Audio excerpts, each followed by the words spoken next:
예, 안녕하십니까. 부산시당 국민의힘 부산시당 위원장이자 이번 박형준 후보 선대위 총괄본부장 하태경입니다. 오늘 드리고 싶은 말씀은 오거돈 전 시장 성추행 문제로 이제 생겨난 보궐선거인데, 오거돈 변호인이 민주당 김영춘 후보 선대위원장으로 되어 있는 문제에 대해서 한 말씀 드리려고 나왔습니다.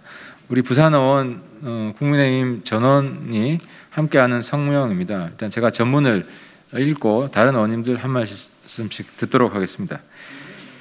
김영춘 후보의 피해자 중심주의는 오거돈 변호인을 선대위원장으로 앉히는 것이었나, 성범죄 혐의로 기소된 오거돈 전 부산시장의 재판을 연기시킨 정재성 변호사가 김영춘 더불어민주당 부산시장 후보 캠프의 선대위원장을 맡았다.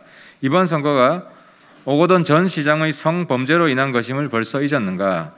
애당초 후보를 내지 말았어야 할 민주당이 뻔뻔하게 후보를 낸 데 모자라 이제는 오거돈 전 부산시장의 변호인에게 선대위원장까지 맡기는 후한무치에 경악할 따름이다. 이는 피해자에 대한 2차 가해이고 모든 부산 시민을 우롱하는 처사다.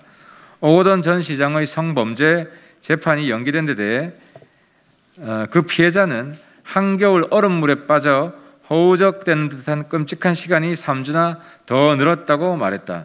이토록 피해자에게 고통을 안긴 정재성 변호사는 노무현 전 대통령의 조카 사위이자 문재인 대통령의 친정인 법무법인 부산의 대표다. 현 집권 세력은 물론 대통령과도 특수관계에 있는 인물이다. 이런 인물이 후보 캠프에 존재하는 것을 넘어 공동선대위원장까지 맡은 것은 권력에 의한 3차 가해와 다를 바 없다. 이것이 김영춘 후보가 말한 피해자 중심주의였는가? 이것은 피해자의 끔찍한 고통은 안중에도 없는 가해자 중심주의일 뿐이다. 이것은 오로지 선거 유불리만을 따지는 민주당식 가해자 중심주의 전형일 뿐이다. 이에 부산 국민의힘 국회의원 일동은 오거돈 전 시장의 변호인이 선대위원장의 직에서 즉각 물러날 것을 촉구한다. 또한 부산 시민을 우롱한 김영춘 후보는 부산 시민 앞에 섰고 대제하고 사과하기 바란다. 2021년 3월 25일 부산 국민의힘 국회의원 일동. 한 말씀 누가 좀 김의원 먼저 하고 잠깐 한마디 하고. 밖에서 하는 게 아니 한마디씩 하고 그다음 조경태까지 하고. 어제도 사실은 우리 국민의힘 여성 의원 전부가 이 자리에서 같은 내용으로 기자회견을 한 바 있습니다. 지금 민주당은 그동안 철저히 피해자 중심주의라고 모든 인권보호 영역에서 말을 해왔습니다. 그런데 지금 부산시장, 서울시장 보궐선거가 왜 지금 치러지는지, 국민 혈세 830여억 원을 들여서 이 어려운 코로나 시기에 왜 치러지는지 그것도 까먹고 지금 후보를 낸 것에 그치지 않고 온갖 마타도식 선거에만 몰입하고 있습니다. 그 절정이 원인 행위자를 돕고 있는 부산 김영춘 후보의 공동선대위원장인 정재성 변호사입니다. 저도 변호사를 했는데 15년 동안 하면서 국선 변호를 한 800건 넘게 했습니다. 그런 제가 볼 때 필요적 국선 사건이라면 피고인의 형편이 어려워서 맡을 수밖에 없기도 합니다. 그러나 이거는 사선 변호인입니다. 사선 변호인이 본인들에 의해서 선출된 오거돈 시장입니다. 전 시장이 3년 동안 부산을 망쳤는데 거기에 대해서 시민께 조금이라도 미안한 마음이 있으면 이런 후한무치한 짓을 하지 않을 거라고 저는 봅니다. 공동선대위원장이 웬 말입니까? 피해자를 얼마나 더 고통에 빠뜨릴 심산인지 모르겠습니다. 제가 보니까 제가 대법원 사이트에 들어가서 사건 검색을 해보니까 올해 1월 28일에 공소장이 접수되었고 2월 1일자로 정재성 변호사, 즉 문재인 대통령이 소속되어 있던 그 법무법인 부산에서 2월 1일차로 이 사건 열람 복사 신청을 했고요. 그렇다면은 기록을 검토할 시간은 차고 넘칩니다.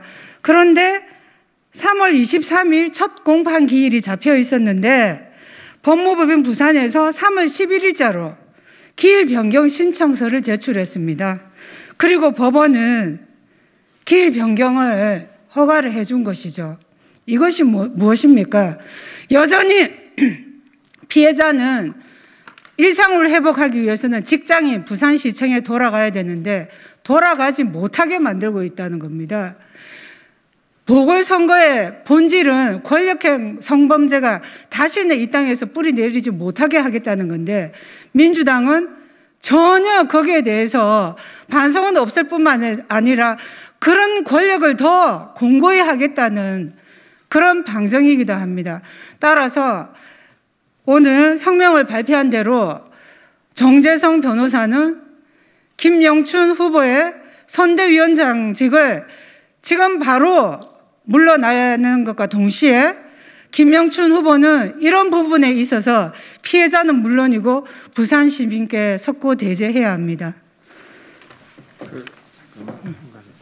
우리 김미애 의원께서는 오거돈 지금 성범죄 사건 재판이 지금 연기되고 있습니다. 지난번에 수사도 계속 지연시켰는데 이 오거돈 사건 지금 재판 농단에 대해서 그 진상 조사를 하는 조사단장을 오늘부로 맡았습니다. 그래서 그 결과를 앞으로 말씀드리도록 하겠습니다. 그럼 조경태 의원님 말씀까지만 들어보도록 하겠습니다. 예, 과거에 노무현 대통령이 상식이 통하는 사회를 만들겠다고 국민들께 약속을 하고 뚜벅뚜벅 그 실천하려고 노력을 했었습니다. 그런데 문재인 정권은 정면으로 비상식의 시대를 만들고 있습니다. 성범죄, 성추행으로 발생한 이 보궐선거에 대해서 추호도 미안함과 사죄의 마음이 없는 것 같습니다. 오거돈 전 시장의 변호인을 맡고 있는 정재성 변호사를 어찌 보면 오거돈 시장을 만드는데 1등 공신이나 다름없을 그들이 또 이 캠프에 김영춘 후보 캠프에 선대위원장을 맡는다는 것은 이거는 대단히 비상식적이고 비양심적인 행태다 이렇게 보고 있습니다. 그리고 그들이 말하는 여성 인권에 대해서 이들은 이제 더 이상 말할 자격이 없는 자들이다 이렇게 보고 있습니다. 따라서 김영춘 후보는 여기에 대해서 답을 해야 됩니다. 오거돈 전 시장의 변호를 맡고 있는 변호사를 과연 선대위원장으로 앉히는 것이 김 후보가 말하는 그런 정의로운 사회 또 인권을 얘기하는 그런 사회의 정치에 맞는 시장 후보가 맞는지 저는 되묻고 싶습니다. 그래서 지금 이 시간이라도 면밀히 검토해서 시장 후보가 진정으로 이번 성범죄, 성추행 사건에 대해서 조그마나마 양심의 가책을 느낀다면은 아마 이 선대위원장 임명에 대해서는 적극적으로 철회하는 것이 그것이 상식이고 저는 양심이라 생각합니다. 우리 국민의힘 부산시 국회의원 일동은 이러한 부분에 대해서 우리는 묵과할 수 없다 하는 말씀을 국민 여러분께 또한 부산 시민 여러분께 알리고자 이 자리에 선 것입니다. 보다도 정의롭고 상식이 통하는 그런 사회를 우리 국민의힘 부산시 국회의원들이 함께 힘을 모아 나가겠습니다. 국민 여러분, 부산 시민 여러분 잘 지켜봐 주시길 바랍니다. 고맙습니다. 김영춘 후보는 여러모로 오거돈 전 시장을 닮았는데요. 그래서 저희들이 요즘 오영춘 후보라 부릅니다. 왜냐하면 얼마 전에 오거돈 시장 재판이 연기된 것과 똑같이 김영춘 후보는 작년 10월에 라임 수사를 받기로 했는데 그걸 6개월 지금 넘었는데도 계속 연기시키고 있습니다. 둘 다 사법부에 대해서 농단을 행하고 있다는 점에서 동일하고 또 이번에는 오거돈 변호사를 김영춘 최측근으로 오거돈 측근이 김영춘 측근이 된 겁니다. 이런 상황으로 볼 때 민주당 그리고 김영춘 선대위가 전혀 오거돈 전 시장의 죄가에 대한 반성이 없다. 다시 한번 말씀을 드립니다. 마치겠습니다.